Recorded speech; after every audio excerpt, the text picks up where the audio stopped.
Hola a todos, bienvenidos a un nuevo video de tu clase de embriología. Hoy vamos a hablar acerca del envejecimiento celular. Sí, escuchaste bien, las células también envejecen.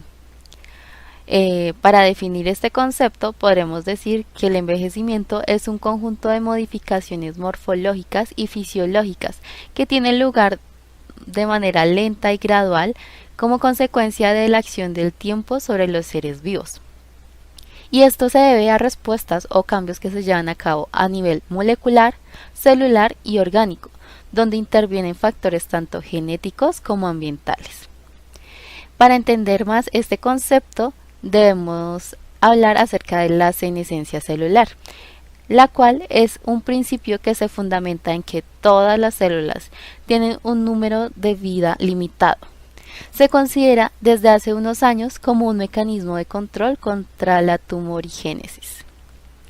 Por ejemplo, si cultivamos células in vitro, el número de veces que pueden multiplicarse es limitado y no supera las 40 a 60 divisiones. Lo que ocurre es que en un determinado momento las células dejan de dividirse e ingresan a un estado irreversible denominado senescencia, en el cual no pueden volver a multiplicarse y que inevitablemente las va a conducir a su muerte. Hola a todos, bienvenidos a un nuevo video de tu clase de embriología. Hoy vamos a hablar acerca del envejecimiento celular. Sí, escuchaste bien, las células también envejecen. Para definir este concepto podremos decir que el envejecimiento es un conjunto de modificaciones morfológicas y fisiológicas que tienen lugar de manera lenta y gradual como consecuencia de la acción del tiempo sobre los seres vivos. Y esto se debe a respuestas o cambios que se llevan a cabo a nivel molecular, celular y orgánico, donde intervienen factores tanto genéticos como ambientales. Para entender más este concepto, debemos hablar acerca de la senescencia celular, la cual es un principio que se fundamenta en que todas las células tienen un número de vida limitado. Se considera desde hace unos años como un mecanismo de control contra la tumorigénesis. Por ejemplo, si cultivamos células in vitro, el número de veces que pueden multiplicarse es limitado y no supera las 40 a 60 divisiones. Lo que ocurre es que en un determinado momento las células dejan de dividirse e ingresan a un estado irreversible. Existe la senescencia replicativa, que se inicia en el momento en que las células alcanzan el límite de Hayflick y dejan de dividirse, provocando que el ciclo celular se suspenda de manera permanente y las células queden detenidas en la fase G0 a G1. Estas células, por lo tanto, no responden a mitógenos, sin embargo permanecen vivas, aunque metabólicamente alteradas. Una característica importante de este tipo de células es que no son susceptibles a estímulos apoptóticos. Los principios de esta senescencia replicativa se basan en principios o mecanismos bioquímicos que están involucrados en la replicación del ADN. Siendo más explícito, por cada ciclo celular, especialmente en la fase S, la célula no produce una enzima encargada de la síntesis del ADN telomérico, provocando el acortamiento de los telómeros. Los principios de la senescencia replicativa se basan en mecanismos bioquímicos. Existen varias hipótesis en lo correspondiente al desarrollo del fenotipo celular senescente. En común, presentan el cambio de estado de las reacciones de oxidorreducción de la célula, la acumulación de epimutaciones, el cambio en el perfil del secretoma celular, la alteración del potencial de membrana mitocondrial y cambios de expresión en las moléculas de adhesión. En una célula que ha entrado en senescencia se observa una morfología más aplanada y la proporción núcleo-citoplasma aumenta y presenta un mayor número de vacuolas.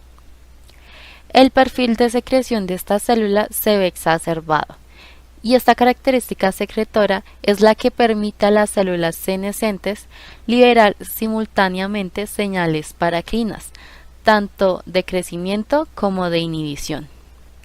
Además de estos cambios de expresión, también se altera la organización de la cromatina en las células senescentes, lo cual da lugar a focos de heterocromatina.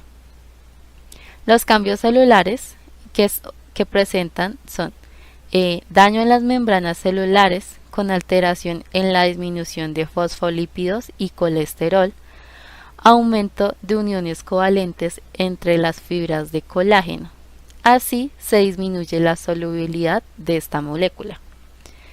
Aumenta la cantidad de calcio extracelular, aumento del deterioro del potasio intracelular, disminución del volumen celular, disminución de la respiración celular, disminución de sistemas enzimáticos, fosfatasas acidasas, fosfatasas alcalinas y esterasas.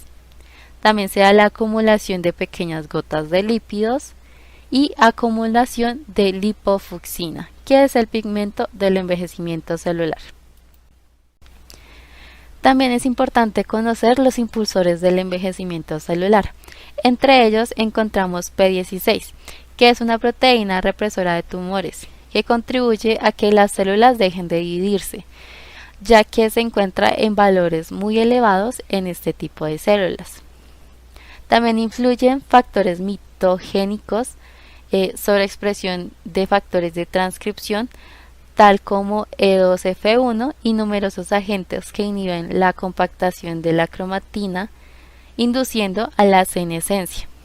E2F1 es un factor de transcripción multifuncional que es regulado por la proteína supresora del retinoblastoma y es muy importante para la transcripción de muchos genes involucrados con la síntesis del DNA. También es importante SIX1, que va a ejercer un efecto inhibidor de senescencia, impidiendo que se expresen los genes necesarios para este proceso. Entre estos genes destaca P16 y NK4A, que es un mediador clave de senescencia y un supresor tumoral inactivado, muy frecuentemente en los tumores humanos. Al activarse la senescencia, la cantidad de SIX1 en la célula se reduce dramáticamente y de esta manera se relaja la represión que ejerce sobre los genes de senescencia, permitiendo la implementación de esta respuesta. También son importantes las proteínas SASP, que incluyen una amplia gama de factores de crecimiento, proteasas, quimoquinasas y citoquinasas, incluyendo IL-6, IL-1, TGF-beta, IL-8, los que participan en la señalización intercelular de la senescencia e interactúan a nivel de la membrana plasmática o en sus inmediaciones. La célula senescente segrega citoquinasas y quimoquinasas para atraer al sistema inmune y factores de crecimiento para estimular la división de las células vecinas.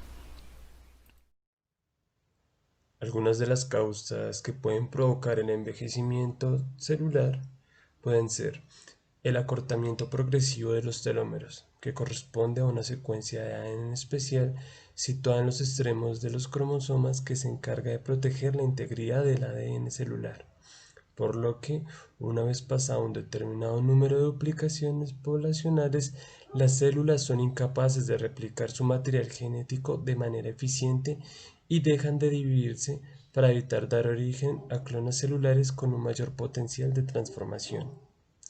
Dependiendo de la naturaleza y la intensidad del estímulo que detuvo su progreso en el ciclo, estas células pueden activar un proceso de muerte celular o bien entrar en un estado de diferenciación senescente caracterizado por cambios metabólicos y estructurales. Con una serie de experimentos llevados a cabo sobre células humanos, Dadi Fatna descubrió que cuando los telómeros son demasiado cortos o bien están dañados, se activa un sistema de emergencia específico correspondiente a la ruptura irreversible del ADN. El ciclo se detiene y la célula entra en la fase de envejecimiento. Otra de las posibles causas puede ser el reloj mitótico. Los estudios que se han realizado muestran que en el momento en el cual la célula ingresa al estado de senescencia no depende de un tiempo cronológico o metabólico, sino del número de divisiones celulares que han tenido lugar cuando se estudiaron más precisamente algunos de los elementos que cambian de generación en generación en esas líneas celulares. También se observó que un parámetro crítico para que la célula entre en estado de senescencia es la longitud de los telómeros. Otra posible causa y más profunda son los telómeros. Los telómeros son las regiones de los extremos de los cromosomas y están compuestos de secuencias repetitivas de ADN que no codifican para ningún gen en particular.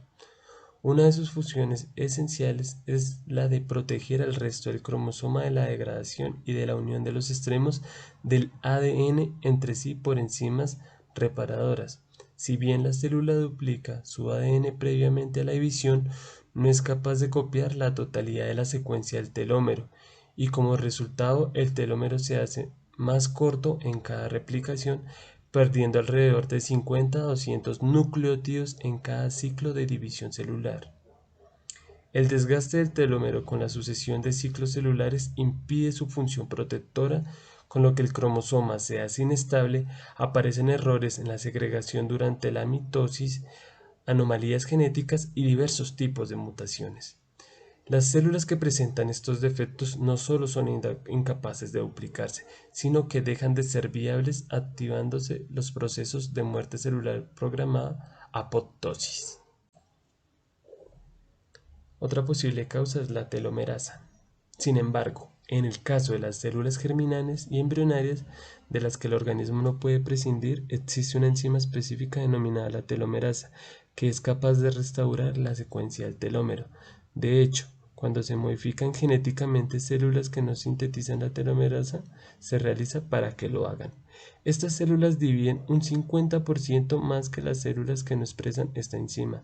Esto apoya fuertemente la teoría de que la longitud de los telómeros es el determinante para ingresar en el estado de senescencia.